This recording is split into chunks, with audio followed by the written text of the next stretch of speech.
Well, I'm reminded listening to a talk on Jeffrey Hodgson, reputed by many to be greatest seer of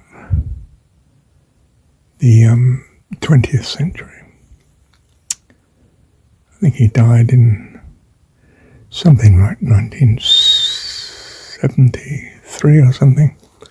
Not sure.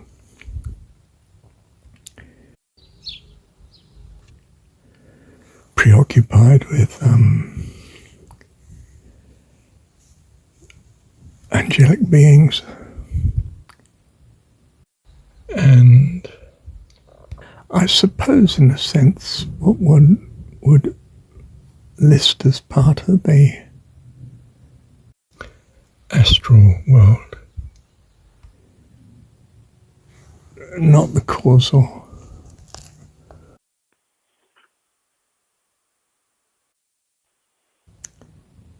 But it's the byroad.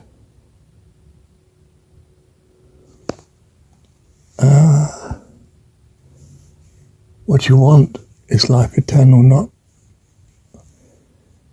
fairyland powers and beauty. You want abundant life into the eternal life. And what substitute really is there for knowing God? I mean, really. All powerful and all loving. Creator of all. You know, whether he exists or not, the trust that he does, simply the trust that he does, transforms your life here, in the now, and your future, unbounded. Possibly. Time will tell. Your experience will. It's not proof. Your experience is a consequence of trusting. It's not proof. There's no proof here in the physical. It's all transitory. But we trust that it's to life eternal. And even if it wasn't, it's such an incredible blessing while you're here that you'd be mad not to dead. If you knew, if you could look down the menu and knew how each thing tasted and how much nourishment and health and goodness it would give you, you could make a perfect decision, but you can't. But you still have to choose. So you choose the one that seems most in harmony with what you're looking for. That says who you are, for as is the shrine, so is the worshipper. You can tell a person from what he worships, what he's drawn to, what he spends his time and resources on, and attention. That's who he is. Where was I? Ah, yes, of course. Look, nothing else would do. A loving God. Nothing else compares to that. What else is anything like as worthy of all one's devotion? It's the key to everything good. Simple as that. To trust. And that's in a very simplistic way, and okay, it's culture bound and it's fantasized in some period of history 2,000 years ago, supposed Roman history as we've historized it and dreamed it up to be. But it has what you're looking for. A very simple statement that God is your heavenly dad. Which, you know, by inference is perfect or powerful or loving, wonderful, beautiful. And yes, not male nor female or both, but the qualities of everything that is right and good. As indeed we are in eternity. as the angels, or as the book says, perhaps higher than the angels. I don't want to be higher than anyone. Nobody. I don't want anything inferior. God has no favourites, not my God.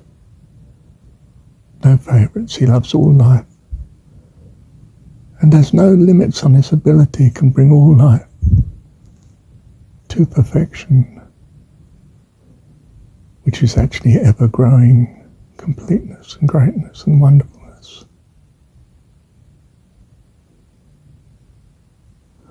Or at least that's the nearest way we can tag it to our imagination. But it's far greater than that. I mean, what you are in eternity, from this perspective, what you feel you will be, it's far greater than that. Love you, Heavenly Dad. So we don't waste our time on lesser things. It's not that the astral world isn't fantastic compared to the physical, and no doubt the causal is even more so. But it's not what I'm looking for.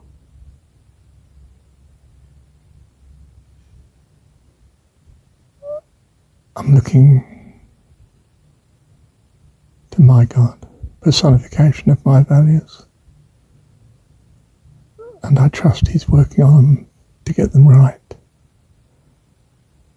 For heaven, in simplistic terms, it's a very childish theology, if you like. It's one that the simplest soul can readily understand and grasp. It's not some convoluted theology of paradoxes and fake history or something like that, or edited, possibly inspired original manuscripts. It's of no interest.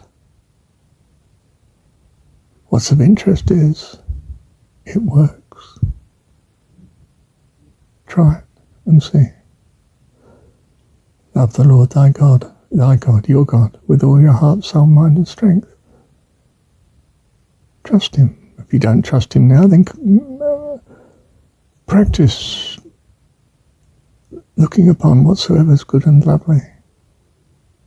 Let it transform your appreciation, so that in gratitude you just love God, and that's all there is to it. All your faith and hope and peace and so on will just escalate. Wisdom, compassion, love, understanding, miraculous powers, they all follow. They just follow automatically, naturally. This is my trust. To some extent, it's my experience. I mean, quite dramatic in terms of mundane life, but no doubt there's nothing compared to, if you like, the riches of his glory, if you want to use those phrases. And the glory that thou gavest me, says Jesus, to God, his Father, our Father. I've given them, that's us. Read John 17. It's all about you. You would think it would be all about him, because he's going, apparently in the story, to be crucified in the next few chapters. What a strange story. What's that about, you might think? But it's not as important as what he came to tell us. That God is our Heavenly Dad. Over 100 times in John's Gospel, 200 times in the 4 Gospels. Simply that. How can a religion really be that simple? And why would we be sent to say the same and do the same? Just simply that. Because it transforms your life.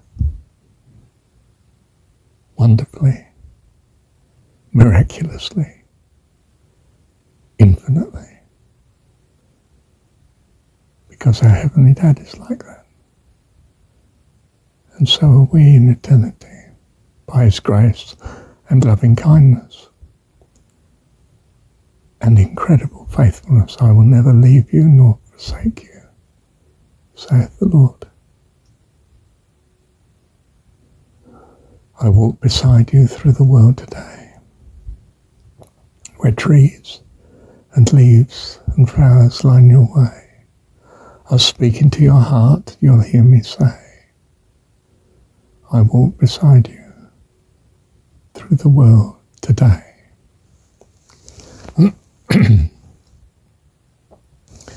I walk beside you through the world today, where trees and leaves and flowers line your way. I'll speak into your heart, you'll hear me say, I walk beside you through the world today.